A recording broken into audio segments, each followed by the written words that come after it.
Hello viewers, this is travel with Kawsar. মালদ্বীপের Maafushi island থেকে তৃতীয় দিনের সকালে আপনাদেরকে শুভ সকাল। আশা করি সবাই অনেক অনেক ভালো আছেন। আর আমার মালদ্বীপের গত পর্বের সিরিজগুলা দেখেছেন। সবাইকে আবারও আন্তরিক শুভেচ্ছা জানিয়ে আজকে আমার নতুন ব্লগ শুরু করছি।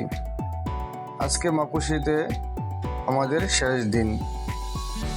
ঘুম থেকে উঠে ব্রেকফাস্ট করে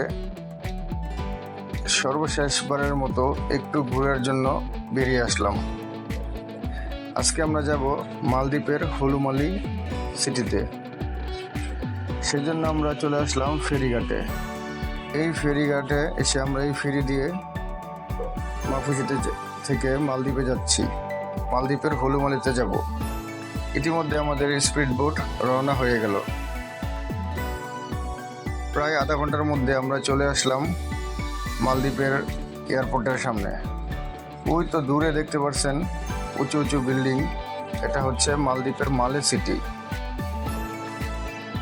চমৎকার মনোমুগ্ধকর পরিবেশ, সাগরের নীল জলরাশি আপনাকে অবশ্যই মুগ্ধ করবে। এটা মালদ্বীপের একমাত্র এয়ারপোর্ট। এয়ারপোর্টে এসে আপনারা যারা মাফুসি কিংবা মালে সিটিতে যাবেন, এখানে লোকাল আইল্যান্ডে যাওয়ার জন্য ফেরির ব্যবস্থা আছে। এখান থেকে টিকিট ক্রয় করে আপনারা লোকাল আইল্যান্ডে যেতে পারবেন, যার জনপ্রতি টিকিট মূল্য 15 মালদ্বীপিয়ান রুপিয়া।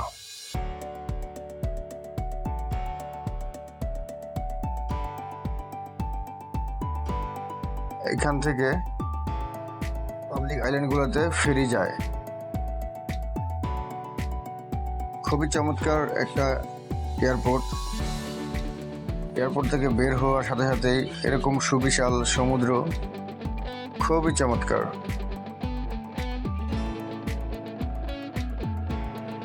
আমরা অপেক্ষা করতেছি, আমাদের হোটেলের পিক অ্যান্ড ড্রপ সার্ভিসটা আছে। হোটেল থেকে গাড়ি আসতেছে, এর জন্য আমরা কিছুটা অপেক্ষা করতেছি সময়। মালদ্বীপের মোটামুটি সবগুলো হোটেলেই পিক অ্যান্ড ড্রপ সার্ভিস, এই সার্ভিসটা দিয়ে থাকে। এটা একবারে এয়ারপোর্টের সামনে। দূরে দেখতে পাচ্ছেন ডোমেস্টিক এয়ারপোর্ট। অনেক নিট অ্যান্ড ক্লিন, অনেক সুন্দর, সকল কিছু অনেক গোছানো ও সাজানো। এই দৃশ্য আপনাকে এত মনোমুগ্ধকর করবে যে যতক্ষণ দেখবেন তাকিয়ে থাকতে মনে চাইবে। হ্যাঁ, ইতিমধ্যে আমাদের গাড়ি চলে এসেছে। এই গাড়িতে করে আমরা যাব আমাদের হোটেলে। হুলুমালিতে আমাদের হোটেল থেকে এই গাড়ি পাঠানো হয়েছে। রওনা হয়ে গেলাম হুলুমালির উদ্দেশ্যে। এয়ারপোর্টের পাশ গেছে ও সমুদ্রের পাশে গেছে এই রাস্তাটা। মালদ্বীপে প্রচুর স্কুটি দেখতে পাচ্ছেন, ওই পাশে স্কুটি পার্কিং করে রাখা আছে। মালদ্বীপের একমাত্র সেতু যেটা কিনা হুলুমালে ও মালে সিটিকে একত্রিত করেছে। এই ব্রিজ পার হয়ে মালে সিটিতে যেতে হয়। এখানকার ট্রাফিক ব্যবস্থাপনা খুবই চমৎকার। কেউ ট্রাফিক রুল অমান্য করে না। এই সুন্দর রাস্তা ধরে আমরা সামনের দিকে এগিয়ে যাচ্ছি। দেখতে পাচ্ছেন সমুদ্রের পাশ ঘেঁষা সুন্দর একটা হাইওয়ে। এই রাস্তাটা হুলুমালিতে গিয়েছে। এটা হচ্ছে মালদ্বীপের একমাত্র গণপরিবহন বাস সার্ভিস।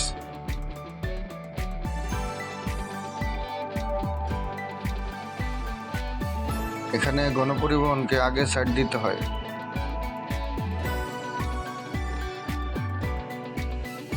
দেখতে দেখতে আমরা প্রায় চলে আসলাম হুলুমালিতে। দেখতে পাচ্ছেন দুই ধারে কত সুন্দর গাছ, রাস্তাঘাট কত সুন্দর পরিপাটি সাজানো, কোন ট্রাফিক জ্যাম নেই। দালান কোঠাগুলো অনেক সুন্দর। যদিও বা খুব উঁচু উঁচু বিল্ডিং নেই, তারপরে অনেক সুন্দর। রাস্তায় কোনো ট্রাফিক নেই, সবাই যে যার মতো রুলস মেনে রাস্তা পারাপার হয়, গাড়িও চালায়।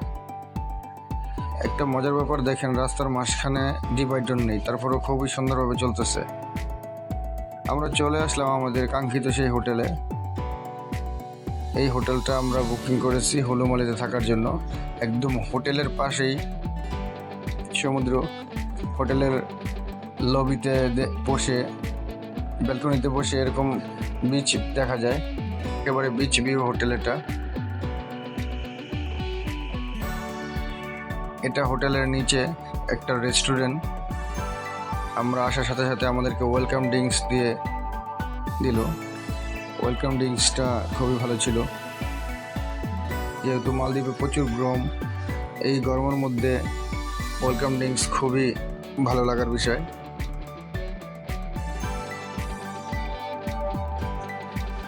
আমাদের রাশেদ ভাই খেয়ে অনেক তৃপ্তি পেয়েছে। এ পর্যায়ে আমরা চলে গেলাম আমাদের রুমে। এটা হচ্ছে রুমের।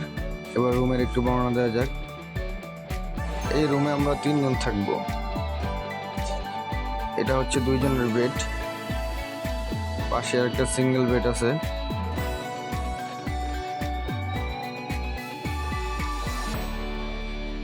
এই দিকটাতে আরো কিছু কমপ্লিমেন্টারি জিনিস রাখা আছে, পানি, চা, কফি, এমনকি পানি গরম করার কেটলি। এটা হচ্ছে ওয়াশরুম। ওয়াশরুমও অনেক নিট অ্যান্ড ক্লিন, এমনকি অনেক বড়। সকল সুব্যবস্থা করা আছে, বাথটাব থেকে শুরু করে সকল সুন্দর ব্যবস্থা করা আছে।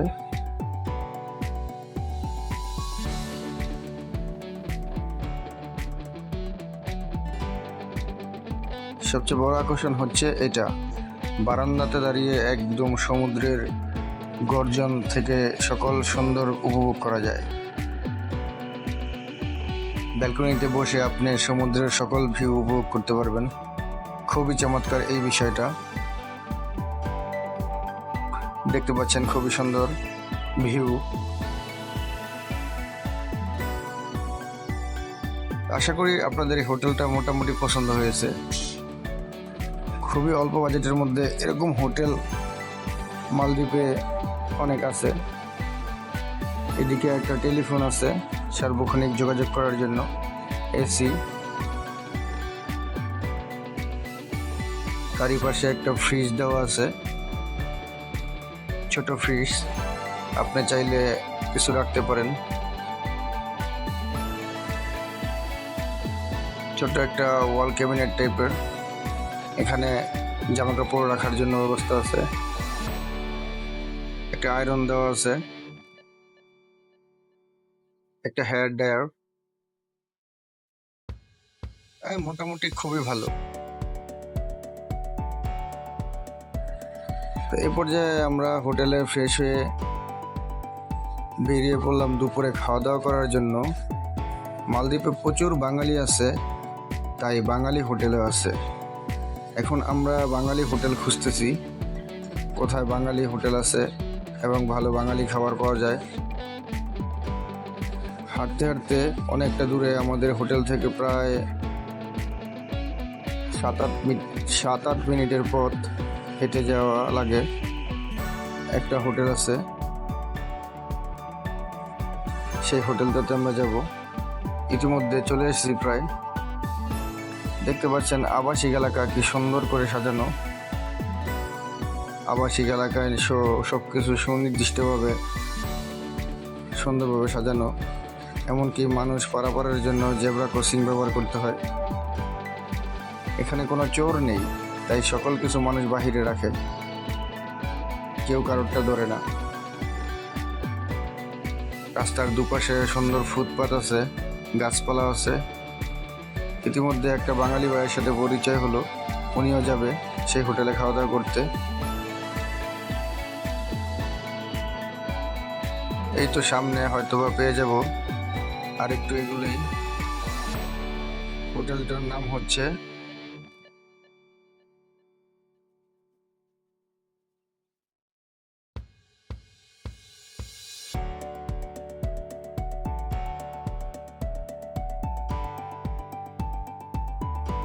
এই তো চলে আসলাম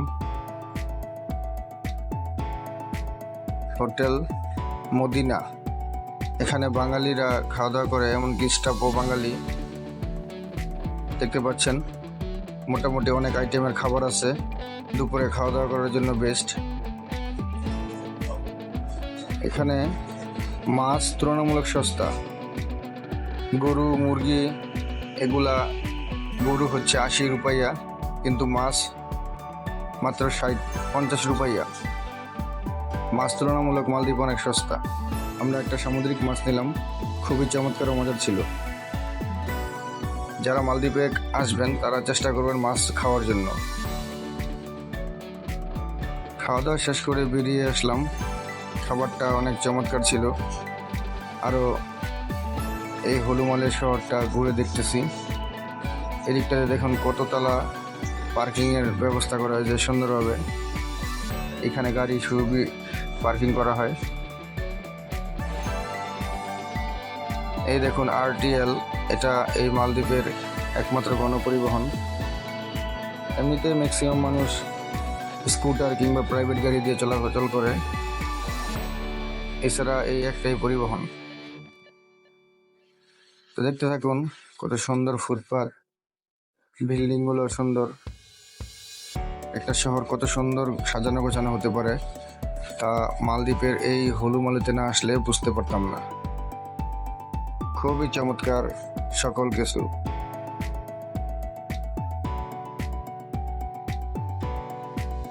খাওয়া দাওয়া শেষ করে হাঁটতেছি আর উপভোগ করতেছি মালদ্বীপের এই শহরের রাস্তাগুলো, হলুমালি শহরের রাস্তাগুলো। আপনারা দেখতে থাকুন।